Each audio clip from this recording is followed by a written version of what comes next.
তারা এত বেশি বেতন পেয়ে থাকে? সৌদি আরবে তাদের স্থানীয় কোথায় এবং তাদের পরিণতি কেমন হয়ে থাকে?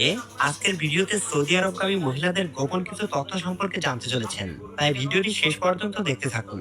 তো ভিডিওটি শুরু করার পূর্বে যারা এখনো আমাদের চ্যানেলটিকে সাবস্ক্রাইব করেননি তারা চ্যানেলটি সাবস্ক্রাইব করে পাশে থাকা বেল বাটনটি বাজিয়ে দিন। ধন্যবাদ।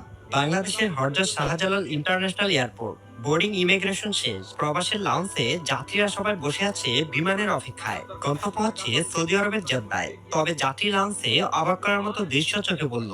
ফ্লাইটের অর্ধেকেরও বেশি হচ্ছে নারী যাত্রী, আবার কিছু যাত্রী যাচ্ছে উমরা পালনের জন্য এবং বাকি পুরুষরা যাচ্ছে বিভিন্ন কাজের উদ্দেশ্যে। বিমান আকাশে উড্ডয়নের কিছুক্ষণ পরে আমাদের কথা হলো একজন তরুণীর সাথে।